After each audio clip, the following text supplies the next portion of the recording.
Hello दोस्तों, आप सभी को हमारे यूट्यूब चैनल पर मोस्ट वेलकम है। दोस्तों आज का वीडियो में टॉप 25 क्वेश्चन जो है जीके से मैं लिया हूँ। काफ़ी इंपॉर्टेंट क्वेश्चन है दोस्तों। ये एग्ज़ाम में बार बार रिपीट होते हैं, चाहे किसी भी एक गवर्नमेंट एग्ज़ाम की आप तैयारी कर रहे हैं तो आपके लिए काफ़ी इंपॉर्टेंट वीडियो है। वीडियो आपका ज़्यादा से ज़्यादा 7 से 8 मिनट का वीडियो होगा, लेकिन वीडियो काफ़ी इंपॉर्टेंट है क्योंकि क्वेश्चन इसमें काफ़ी सेलेक्टेड क्वेश्चन है जो कि एग्ज़ाम में बार बार रिपीट होता है। तो लेट नहीं करते हुए चलते हैं पहला क्वेश्चन पर। तो पहला क्वेश्चन यहाँ पे स्क्रीन पे आ चुका है। पूछा गया कि महात्मा गांधी द्वारा स्थापित साबरमती आश्रम किस नगर के पास स्थित है। तो देखिए, साबरमती आश्रम जो है अहमदाबाद गुजरात में है, इसी के आसपास है। तो यहाँ पे बी ऑप्शन करेक्ट होगा। बढ़ेगा नेक्स्ट 3 नंबर क्वेश्चन पर। तो ये रहा आपका 3 नंबर क्वेश्चन। इससे पूछा गया है कि क्षेत्रफल की दृष्टि से विश्व का सबसे बड़ा देश कौन सा है। यहाँ पे सबसे बड़ा देश पूछा है, तो यहाँ पे जो रूस है, ये रूस सबसे बड़ा देश है। ठीक है, क्षेत्रफल की दृष्टि से। अगर जनसंख्या की दृष्टि से पूछे तो चीन सबसे बड़ा है। अपना भारत जो है जनसंख्या के मामला में ये दूसरा है और क्षेत्रफल के मामला में 7वां है। भारत की बात चलेगा तो। बढ़ेगा नेक्स्ट क्वेश्चन पर। नेक्स्ट यहाँ पे चौथा नंबर क्वेश्चन है। इसमें पूछा गया कि साइमन कमीशन भारत कब आया था। तो देखिए, ये क्वेश्चन काफ़ी इंपॉर्टेंट है, आंसर याद रखिएगा। जो आपका 1928 है, 1928 में साइमन कमीशन भारत आया था। तो यहाँ से बी ऑप्शन क्वेश्चन का राइट आंसर होगा। बढ़ेगा 5 नंबर क्वेश्चन पर। तो ये आ गया 5 नंबर क्वेश्चन। पूछा गया है कि पंचायती राज व्यवस्था कब लागू की गई थी। जो पंचायती राज व्यवस्था है ये कब लागू की गई थी।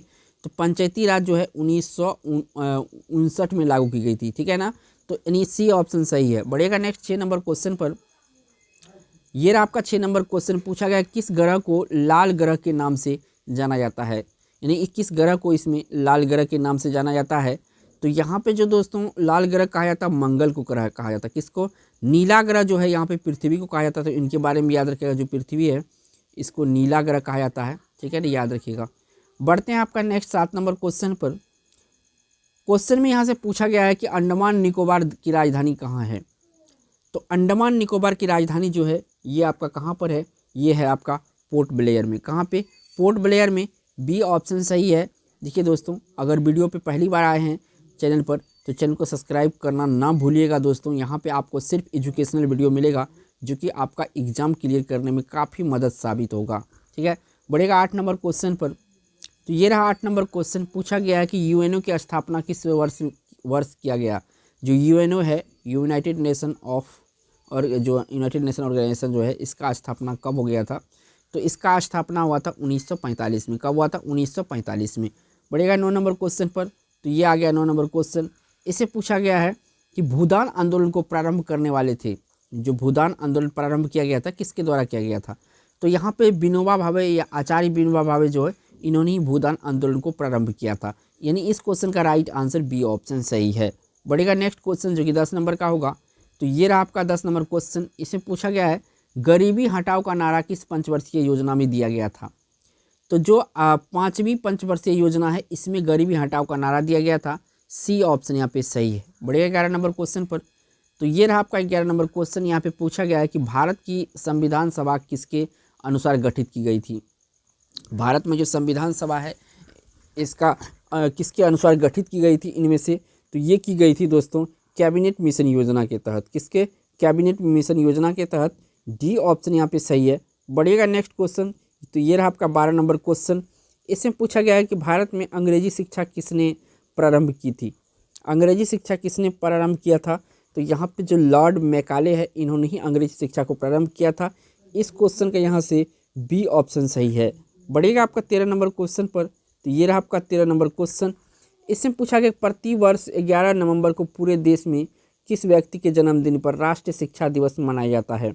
प्रत्येक साल मनाया जाता है शिक्षा दिवस, और जो है राष्ट्रीय शिक्षा दिवस मनाया जाता है किसके जन्मदिन पर। तो ये बनाया जाता है अब्दुल कलाम आज़ाद के जन्मदिन पर। किसके जन्मदिन पर? अब्दुल कलाम आज़ाद के जन्मदिन पर। ये ऑप्शन यहाँ पे सही है।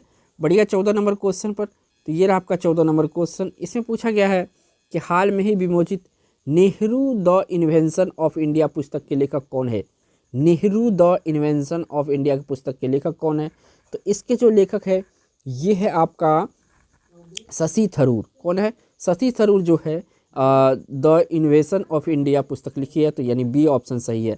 बढ़ेगा नेक्स्ट क्वेश्चन 15 नंबर पर। तो ये रहा आपका 15 नंबर क्वेश्चन। पूछा गया है कि वैश्विक दर्शन के प्रतिपादक कौन थे। तो वीएसपी के दर्शन के प्रतिपादक थे महर्षि उलूकनाथ। कौन थे? महर्षि उलूकनाथ। डी ऑप्शन सही है। बढ़िएगा नेक्स्ट क्वेश्चन पर। तो ये रहा आपका नेक्स्ट क्वेश्चन। इसमें जो पूछा गया है 16 नंबर में कि भारत का 18वां तटीय रेल जोन का मुख्यालय कहाँ है। यहाँ पे पूछा है 18वां तटीय रेल जोन का मुख्यालय कहाँ है। तो इसका मुख्यालय है दोस्तों हैदराबाद में। कहाँ पे? सॉरी, विशाखापत्तनम में। कहाँ पे है? विशाखापत्तनम में है। तो इस क्वेश्चन का यहाँ से ए ऑप्शन सही है। बढ़ेगा 17 नंबर क्वेश्चन पर। तो ये रहा आपका 17 नंबर क्वेश्चन। तो यहाँ पे पूछा गया कि निम्नलिखित में से किसने सागर माथा के नाम से जाना जाता है। तो यहाँ पे जो एवरेस्ट है, एवरेस्ट को नेपाल में सागर माथा कहा जाता है। क्या कहा जाता है? सागर माथा कहा जाता है। और इसकी जो ऊंचाई है दोस्तों 8,848 वर्ग मीटर है। यहाँ पे मीटर लिखेंगे, ठीक है। कहीं कहीं लिखा होगा 8,850 मीटर। तो ये दोनों ऑप्शन में जो भी आंसर होगा वो आपका ऑप्शन होगा वो सही होगा। बढ़िएगा नेक्स्ट क्वेश्चन जो कि आपका 18 नंबर क्वेश्चन है। तो ये रहा 18 नंबर क्वेश्चन। इसमें पूछा कि जीव विज्ञान शब्द का प्रयोग सर्वप्रथम किसने किया था। तो जीव विज्ञान शब्द का जो सर्वप्रथम प्रयोग किया गया था ये किया गया था लेमार्क तथा ट्रेविनस के द्वारा। यानी कि यहाँ से ए ऑप्शन सही है। बढ़ेगा नेक्स्ट क्वेश्चन 19 नंबर पर। तो ये रहा आपका 19 नंबर क्वेश्चन। इसमें पूछा गया है कि शेरशाह सूरी की मृत्यु कहाँ हुई थी। तो शेरशाह की मृत्यु जो हुई थी कालिंजर में हुई थी। कहाँ पे हुई थी? कालिंजर में हुई थी। ए ऑप्शन सही है। बढ़ते हैं आपका लास्ट क्वेश्चन जो कि 20 नंबर का होगा। तो यहाँ पे पूछा गया है दोस्तों पुस्तक 281 एंड बियॉन्ड किस भारतीय क्रिकेटर की आत्मकथा है। यानी पुस्तक 281 एंड बियॉन्ड किसकी आत्मकथा है। तो ये आत्मकथा है वीवीएस लक्ष्मण की। किसके? वीवीएस लक्ष्मण की आत्मकथा है। वीडियो अगर अच्छा लगा है दोस्तों तो लाइक जरूर करके जाइएगा और चैनल पे पहली बार है तो चैनल को सब्सक्राइब जरूर कीजिएगा। थैंक्स फॉर वॉचिंग दोस्तों।